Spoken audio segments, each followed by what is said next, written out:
I'm joined today by Kacher, who is the president of Career Life Alliance Services and co-founder of the Smart Workplace. Kathy is an expert in workforce transformation. So during the last few years, that means Kathy has helped numerous companies with post-pandemic plans, return to office plans, and implementing a hybrid work model. Kathy's been featured in CNBC, Washington Post, CNN, just to name a few, and joins us today on Build Remote to talk about the state of return to office today. Thanks for being here, Kathy. Hi, thanks. Thank you for inviting me. Happy to be here. Absolutely. So I wanted to start off. Could you please paint a picture for us of the return to office trend as it stands now? Who's doing it well? What's working? What's not working? How's it different than this time last year? How often are people in the office? Just sort of give us an overview to start. Sure. Well, as I was getting ready to have a conversation with you, I thought, well, let's see what the headlines are today. I always just do return to office, do a search. And so let's see. The CNBC says, why RTO mandates are layoffs in disguise. So that's actually one thing that's truly happening out there across lots of organizations. And then Yahoo says return to office policies are driving people to sell their homes, even at a loss. So those are those organizations who are saying, doesn't matter what we said in the past, everybody has to come back, even if you move to Kentucky or, some other place far, far away. If you've got to come back, you've got to come back. So that's happening. Not a lot, but it's a headline. And some organizations are pulling people back that way. And then, there's a big empty feeling inside many downtowns at this time. So that's another aspect of the return to office that's not just impacting organizations, but impacting communities as well. So I think there is a spectrum, and I don't know if there's no huge group that's doing it well. It's like when the pandemic hit, people really didn't know what to do and they just did their best. And now as we push this into the rearview mirror, again, organizations are struggling to try to get what they want to happen. Mm-hmm. And they're having mixed results across the board. Yeah. And part of the whole story of return to office is how managers and bosses feel like they botched it the first time around. So I saw this research from Envoy that 80% of bosses regret their initial return to office decisions. And I saw you had noted you're surprised it wasn't higher. What went wrong with the first round of RTO plans whenever companies implemented those? They all did them too soon. I mean, really, mm-hmm. I was pulled into one organization in the fall of 2020. Mm-hmm. So it was just a few months after it started. And so they kept jumping the gun. That was their first mistake.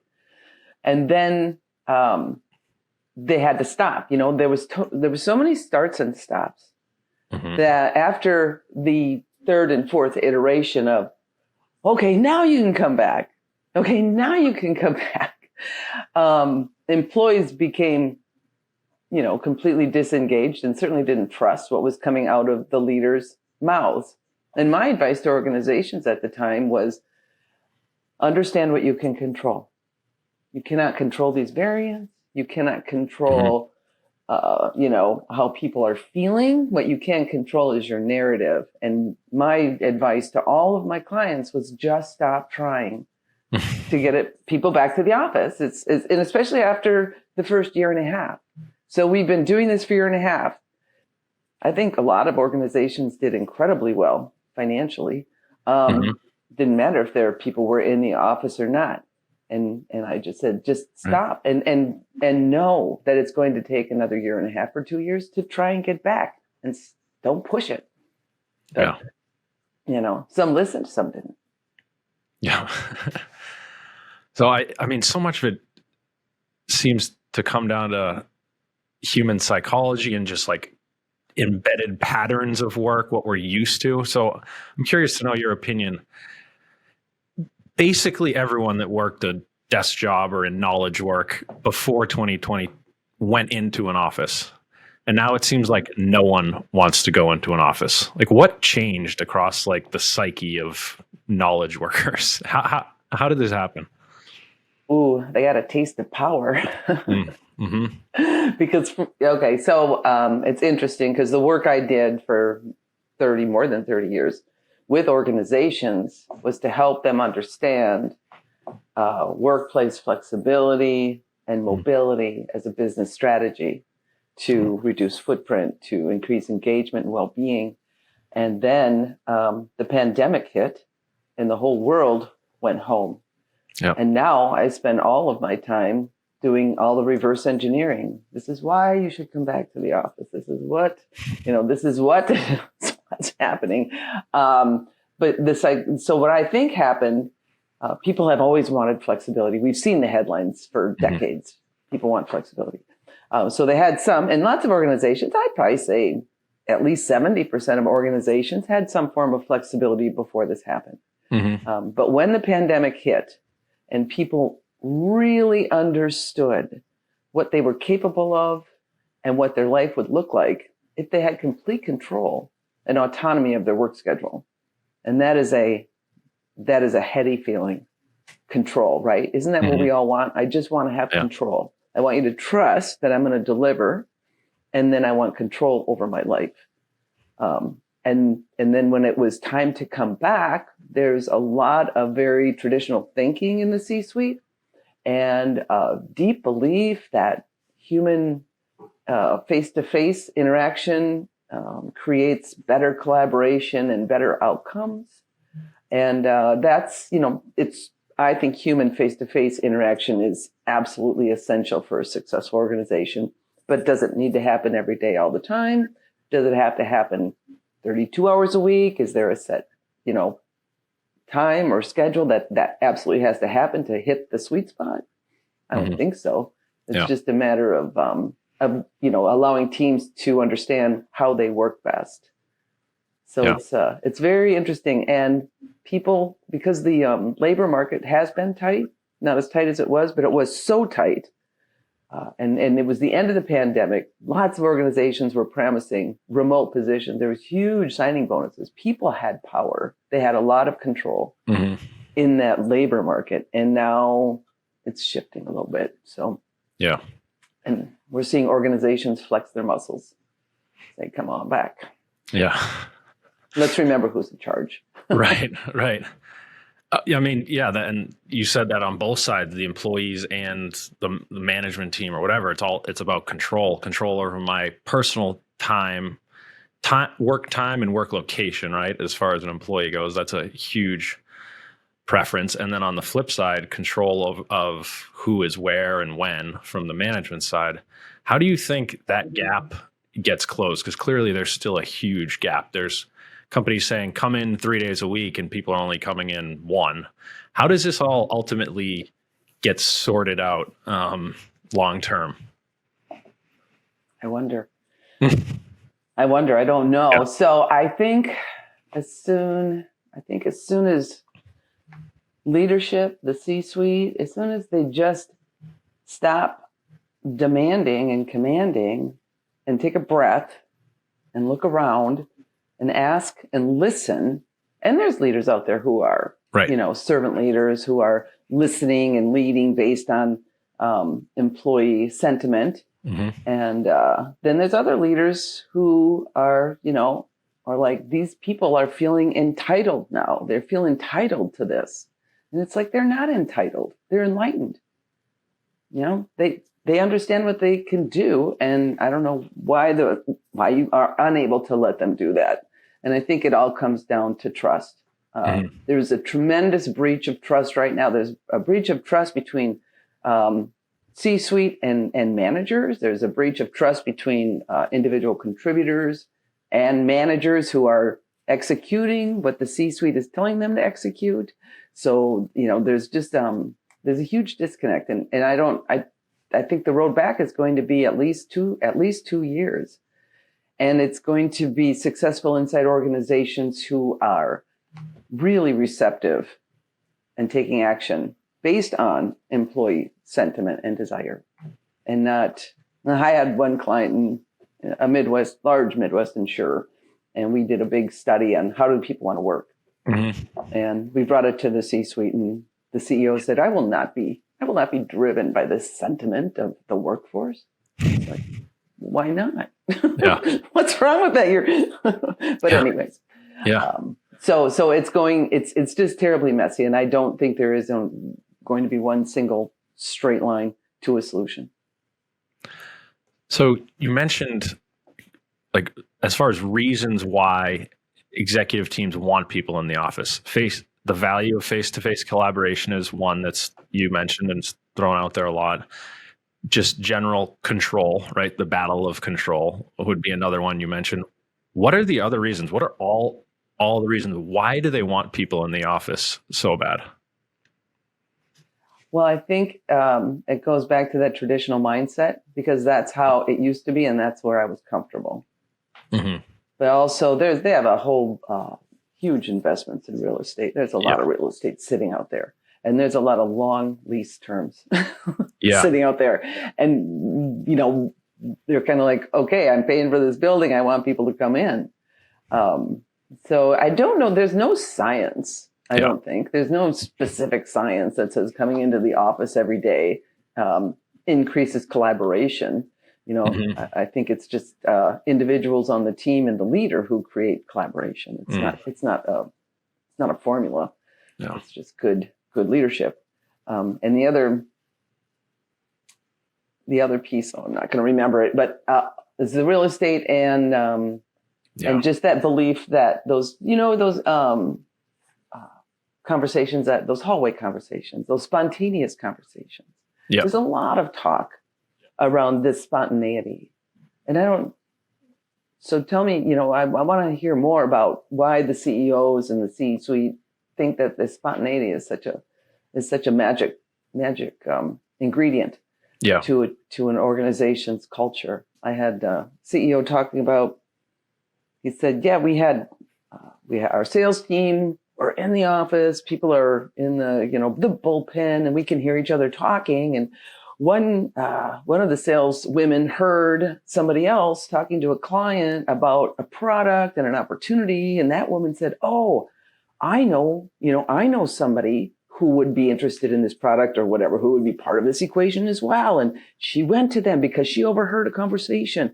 So they put a deal together that was better than it ever could have been. Mm-hmm. And I'm like, how are you not facilitating this through a strategic plan? I mean, you are relying on overhearing somebody to develop your business. Is that a business plan? I don't think so. If you want to capture, what's going on across the organization, then you create a facilitated opportunity for that to happen. And roll the dice down the hall and hope people bump into each other. Right. That's my thought. Well, you mentioned real estate, which to me, you're much closer to it than me. I'm sort of reading these headlines like you, tracking sort of the data, but I'm not talking to any of these executives. To me, real estate is number one. We have this massive investment. For sure. Okay, you agree with that? Well, then I'm curious. Have you worked with any companies where their leases happen to be expiring soon or recently did? Absolutely. And how does that change the mindset versus someone that's got 8 more years on a lease or something? It's just a matter of where they are in their journey. If their lease is coming to a close, I would say 90% of my clients are saying, okay, we're going to cut our space in half, because they're seeing the writing on the wall. People are not coming in all the time. Yeah. They don't need all the space. They had, the ratio is 1-to-1. But what's interesting is before the pandemic, do you remember open office space? No. All the organizations were creating open offices, and you're just jamming. What do they call them? Bacon strips. I mean, just these, long tables with people sitting at them. So they were really. So at that time, I mean, that whole open workspace movement was actually a workspace reduction strategy to reduce their real estate budget. Just smash them in. No more tubes for you. I think they did a good job reducing. I think a lot of organizations were on the way to reducing because of open workspace and condensing their footprint. But they're still sitting there at 40 and 50%. And like I said, no matter what mandates they're throwing out there, people are still not coming in. So the trend will continue to, as real estate leases, expire, they're going to let those spaces go. So I'm not sure what's going to happen in commercial real estate. Yeah. Is that the next housing market crash or whatever? I just can't imagine. I know it's crazy to think about if a lot of the office space is already sitting empty, and then what's not empty is being used half the time is sort of the general numbers, right? It is crazy to think about. It's almost like the shopping mall. Yes. Go into ghost town. Totally. That's what it seems like. So for my site, I track and I update monthly whatever comes out, whatever new policies come out. But I track the Fortune 100's return to office plans, and some portion of them don't ever release anything publicly. I can't get access to it. But even factoring that in, I have recorded in my data set that 77 of the Fortune 100 say they are hybrid now, which is like astonishingly high to me, especially considering there's a whole number that haven't said what they are. And I would call something like Goldman Sachs that says come in 5 days a week, I would call that office first. Hybrid would be come in 2 to 4 days or 1 to 4 days, I suppose. And then remote first would be no requirements to come in. So 77 of those 100 in my calculations are hybrid now. Why do you think hybrid's winning? How did that become the solution over remote or office based? Well, the office first organizations are kind of on the losing end of that scenario, unless you're a super brand like Goldman Sachs. Apparently, that's where people want to work. That's great for them. So they have that leverage. And then remote first, there's not a lot of organizations out there that are going remote first, but they're super popular. People seem to are definitely drawn to that work style. And then the hybrid is the compromise, right? So as organizations were working, and you know what, it's not really a compromise because there was, as I said, before the pandemic, I would say 70% of organizations had some form of flexibility. Yeah.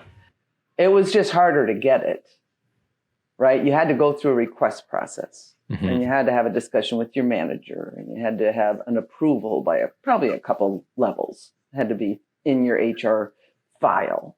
And then the pandemic hit and now everybody was already out. So it's not formal anymore. It's just like, just come in, talk with your manager, talk with your team, come in 2 or 3 days a week. And at least for leadership that's hoping to get people back to the office, the hope is that the more people come in, it'll be a little bit like FOMO. The more people come in and they kind of talk about it and promote it and make it amazing. That's why there's a lot of effort being put on creating a really awesome concierge level in-office experience. Yeah. Because they want people to come, they want them to love it, and then they want people who are not coming in to go, maybe I want to come in. So, yeah. But yeah, hybrid is a great compromise. I think hybrid is the right solution for all organizations, and I mean remote first, which is I'm a super fan of, as long as they're able to get together every now and then in person. I do think that face-to-face matters. But hybrid is the sweet spot, Yeah. And it gives everybody a lot of flexibility. Although it's interesting, we had a client. Okay, the mandate is you come in Tuesday, Wednesday, Thursday, and then they, deploy the mandate, and there's crickets. Like, no. Sorry, no. And then it's like, okay. How about you come in any 3 days you want? And then like, no. So now it's like negotiations. Like, okay, how about 2 days? We for sure want people in the office on Tuesdays and Thursdays. It's just the more they say, the more trouble they get in. So it's just better to stand back quietly and support people as they make this post-pandemic journey into Yeah. whatever the next normal is. Yep. So how should managers operate in a hybrid environment? Like, where should meetings happen, or how should meetings happen? Who should be in the office at the same time? Because you're essentially with hybrid, you run the risk of being a fully remote company with an office space. Like, you are three offices down, and we're still meeting on Zoom because that's what we do on Monday, Wednesday, Friday, whatever. So what are the best ways to operate in a hybrid model? How do you maximize office and remote? Right. Yeah, good question. And, it's so interesting because people have been, first, they were working remote during the pandemic, and now they're working hybrid, and everybody's doing it, and they're just kind of plugging along, and they're doing the best they can. But that doesn't mean they're doing it well, right? I mean, it's like my driving. I am an amazing driver, unless you ask somebody else, and then it's not the same story, right? So that's how it is with hybrid teams. We're all like, yeah, we got this, we nailed it, and it's not true. You need to teams need to really step back and create a set of norms, or I call it a team blueprint. We need to stop, and we need to think, and we need to really create a blueprint that will help us understand, how do we want to meet? What is our communication strategy? How do we want to use our technology? Because we have Bob is sending emails, and Sarah's saving into the cloud, and, Jim is just using the network drive. Everybody's everywhere, just doing their own thing, and we're not all swimming in the same direction.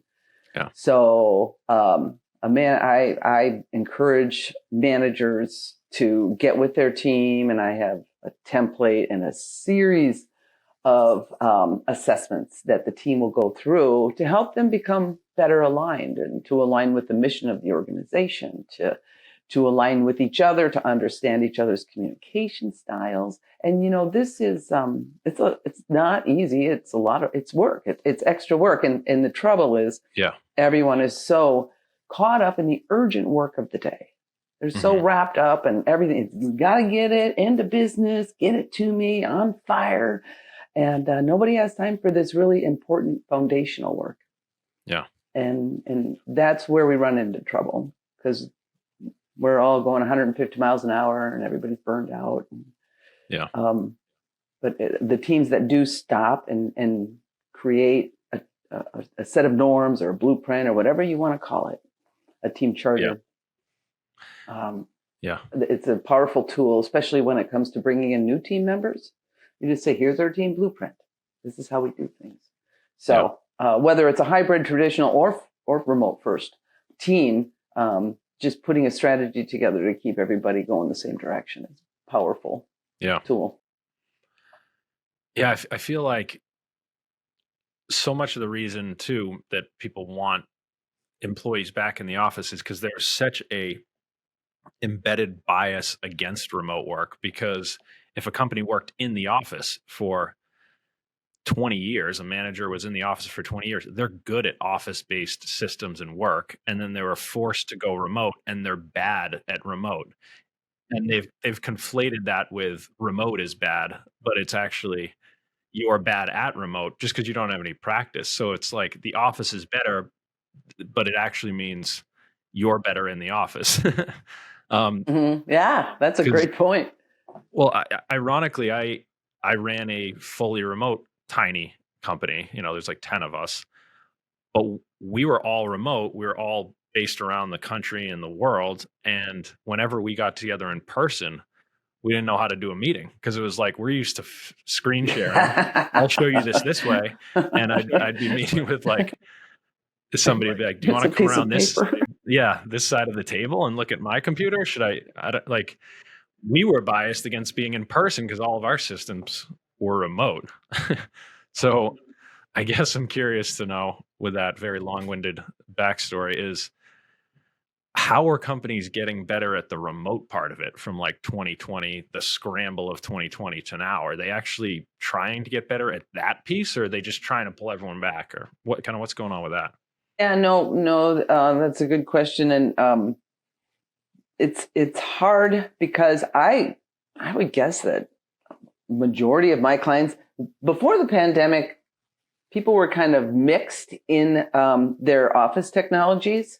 Some had Office, Mm-hmm. some had Slack, some had Skype, some had, I mean, there was all these different operating systems that organizations were using, and they were dipping their toe into Office 365. And then when the pandemic happened, I think 6 months after people were sent home, a huge majority of organizations said Office 365 now, and just downloaded it, and everybody just had to learn it. Mm. And so that was adopted so quickly. And I know that organizations, can you imagine trying to train all these people inside an organization? It's like herding cats. How in the world do you even get them to take the training? But that's, they did the best they could. I know organizations put trainings in place. There was onboarding, there was open office, there was the training, but it was just a matter of individual consumption. Did like a very tenured leader, was she interested in learning Office 365? Probably not so much. She had no appetite for it. But I know there was a huge technology changes in 2021, in 2022, and now we feel settled. It feels easy to me because I work with a lot of clients and I use their system, so I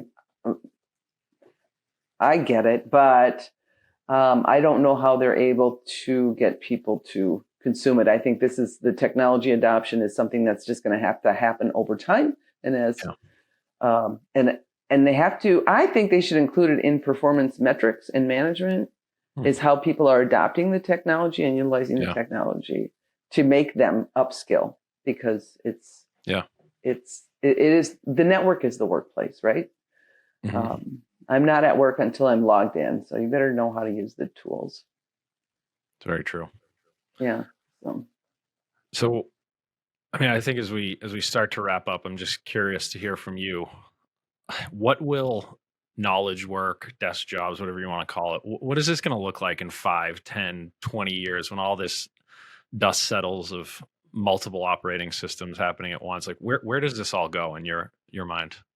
We'll all be out of jobs because it'll be AI. That's right. Yeah. We won't have to go anywhere.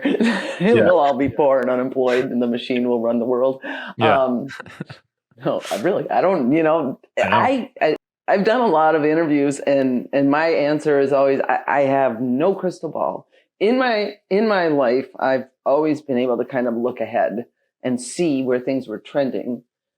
And in this time, I can't even begin to venture a guess. The push and pull for return to office, that's going to be for another couple of years. And then finally it'll slip into the sunset and go away, and without making any dramatic changes. Organizations will continue to be themselves and adapt as they have to, not as they should. They'll just adapt as they have to. And I think that'll just, I don't know that there'll be any big dramatic changes in 5 years. I imagine, because we have a problem with downtown communities. I don't know if that has bubbled up enough yet. I don't know if in the commercial real estate, I don't know if that crash has been loud enough yet. Yeah. But something is going to happen that is going to spark another shift to try to get people back to downtown. That's one thing that I'm thinking. I don't know what it's going to be, and I don't know what it's going to look like, but if I'm going to guess, and I don't know. But as far as how we're going to work, I think it's going to continue to evolve and change. I think hybrid for sure is here to stay. And there'll always be a spectrum of how organizations work, from office first to hybrid to fully remote. Yeah. And I can't guess what will happen. Yep. So I'll watch and see. Absolutely. Kathy, how should people learn more about you and class and the smart workplace? Where should they go? You can go to thesmartworkplace.com. And my partner and I, Trina Hofling, who is the author of Working Virtually, Transforming the Mobile Workplace, her and I have a partnership and we work together, helping organizations transition to new ways of working. So that one, you'll enjoy that site. That one has a bunch of assessments on it, including what kind of animal is your manager? And then there's clalliance.com. And that's just my consulting business, gives a little overview on the services that I provide. But if you want to connect on LinkedIn, that's probably the best way. That's where I spend some time sharing. Well, we'll include those links in the show notes as well. And I really appreciate you joining me today. So thank you. Yeah, thank you so much. It was fun to chat with you. Absolutely.